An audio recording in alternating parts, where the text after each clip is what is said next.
I guess the question is why now, which maybe it was just because the Oprah interview aired, but tell me the timing of it, like today and this week. It's actually a little happenstance, really. About 6 years ago, I had the idea that I wanted to do it. I'm glad it didn't happen then, but I contacted Oprah because my publicist and I, who's just a friend of mine who's like helped me out over the years, I said, there's no one who's going to be able to tell this story better than Oprah or more right than Oprah. But her show was literally finishing in like 5 months from when I had this idea. So I contacted her, but unfortunately it was like those last 5 months, every single person wanted to be on the Oprah show. But I'm really glad it didn't work out. It was perfect because I was not ready. I was kind of using the activism at the time to sort of mask some of the stuff I was still going through. And now I've got a husband and I've got money, I can pay the bills and I can all that stuff's gone. And then it was just happenstance. They called me just to do a general where are they now? And same publicist friend was like, look, it's Oprah. And now they're looking for you.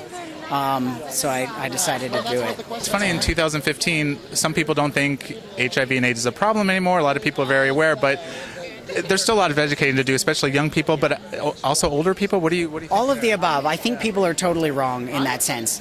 This is what's happened. When people were talking about it, people were dying. So it was a big deal. It was a big news story. Then people stopped dying. So people stopped talking about it because there was no story anymore. It had gone away. And now we've gotten to a place where the story has got to come back because people aren't dying, but they're still getting HIV. And they're still doing drugs. And that's the one thing I don't think anyone is talking about or has spent any time talking about is meth and how big of a problem it really is.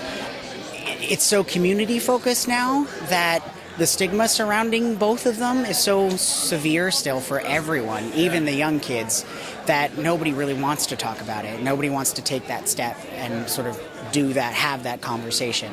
It's my job. That's my job now. So. Did you have to have a big talk with your husband, just like this is what's going to be happening, this is what's coming out? Yeah, I had mentioned to him at some point the Oprah idea, and then he got home from work the day they called me, and I said, okay, guess what's going on? And he said, his first thought was, well, you're going to have to quit your job and go around the country and talk to people and make a difference. And I said, oh, I hadn't thought of that. That's a really great idea. So, he's been so supportive of it, and he's going to be my rock to get through this